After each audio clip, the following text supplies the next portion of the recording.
আশহাদু আল্লা ইলাহা বলে আঙ্গুল তোলা, ইল্লাল্লাহ বলে আঙ্গুল নামানোর পক্ষে কোনো হাদিস নেই। আমি ব্যক্তিগতভাবে অনেক তুলতাম, আগে তো তুলতামই, কিন্তু এখন আমি তুলি না এইভাবে, কারণ আমি কোনো হাদিস পাইনি। প্রশ্ন করতে পারেন, হুজুর আপনি কি সব হাদিস পড়ে ফেলছেন? আমি উত্তরে বলবো, সেহা সিত্তা তো বটেই, তার বাহিরে যে হাদিসের কিতাবগুলো মশহুর, মুয়াত্তা ইমাম মালিক, মুয়াত্তা মুহাম্মদ, মুসনাদ আহমদ, এছাড়া সহজলভ্য হাদিসের প্রায় সবগুলো কিতাবে খুঁজেছি, পাইনি। পরবর্তীতে দেখলাম আল্লামা নাসিরউদ্দিন আলবানী রাহেমাহুল্লাহ এক জায়গায় উনি তার কিতাবে লিখেছেন, এইভাবে লা ইলাহা বলে আঙ্গুল তোলা, ইল্লাল্লাহ বলে আঙ্গুল টুপ করে আবার নামাবেন, এর পক্ষে কোনো জয়ীফ হাদিসও নাই। তো যেহেতু হাদিসে নাই, আমরা মাযহাবের দোহাই দিয়ে এটা মানব না, কারণ ইমাম আবু হানিফা বলেছেন ইজা সাহহাল হাদিস ফাহুয়া মাযহাবি, হাদিস যখন সহি হবে সেটা আমার মাযহাব। তাহলে আল্লাহ কিয়ামতের মাঠে ইমাম আবু হানিফার মুখোমুখি যদি আপনাকে করেন আর উনি আপনাকে প্রশ্ন করে, আমি তোমাকে কোথায় বলেছিলাম এটা, আপনি কি জবাব দেবেন? আর হাদিসের বাহিরে ইসলাম নাই, কোরআন এবং সুন্নাহ হলো ইসলাম, ঠিক না? তাহলে হাদিসে কি আছে? বুখারী, মুসলিম, আবু দাউদ, তিরমিজি সহ হাদিসের প্রায় প্রত্যেকটা কিতাবে তাশাহুদের অধ্যায় পড়ুন, কিতাবুস সালাতে, সেখানে পাবেন আল্লাহ রাসূল সাল্লাল্লাহু আলাইহি ওয়াসাল্লাম ইজা কাআদা আশারা, মুসলিম, বুখারী রওয়ায়াত খুঁজুন, এভেলেবেল এগুলো আছে। আল্লাহ রাসূল যখন তাশাহুদে বসতেন তখনই তিনি তার বৃদ্ধাঙ্গুলকে মধ্যমা আঙ্গুলির সাথে একত্রিত করে গোল বানাতেন এবং তার সাবাবা শাহাদাত যে আঙ্গুলটা, এটা তোলা দিতেন। এক হাদিসে পাওয়া যায় তুলে রাখতেন, আরেকটি হাদিসে পাওয়া যায় তিনি নাড়াতেন। তুলে রাখার হাদিসও আছে, নাড়ানোর হাদিসও আছে। আপনি বৈঠকের শুরু থেকে শেষ পর্যন্ত করবেন, এটাই হলো হাদিস দিয়ে সাব্যস্ত।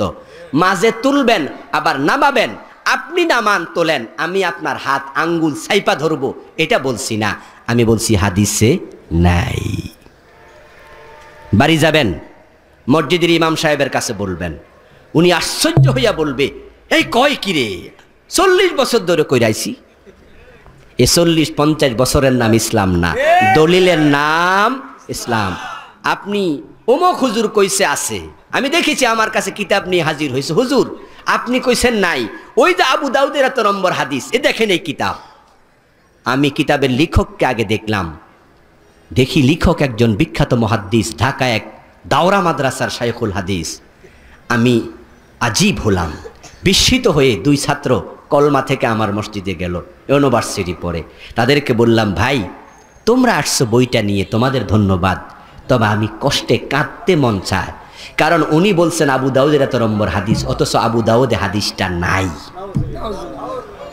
ওরা বলছে হুজুর উনি যে লিখলেন। আমি বললি ঠিক আছে, তোমরা আমার কথা বিশ্বাস করবে কেন, আমি তোমাদের দেখাই, বসো। আমার মুয়াজ্জিনকে বললাম আবু দাউদের খণ্ডটা নিয়ে আসেন। আমাদের মসজিদে লাইব্রেরি আছে, আলহামদুলিল্লাহ যারা গেছেন তারা দেখেছেন। লাইব্রেরির ভিতর থেকে আবু দাউদের খণ্ডটা আনলো, ওই হাদিস নাম্বার আমি মিলালাম, হ্যাঁ কিতাবুস সালাতের হাদিস।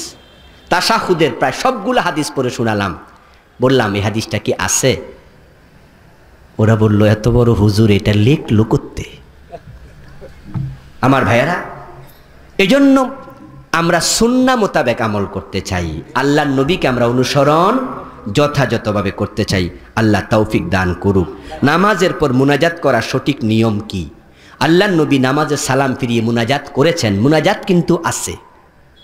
মুনাজাত শব্দের অর্থ কি? দোয়া, চুপি চুপি প্রার্থনা করা।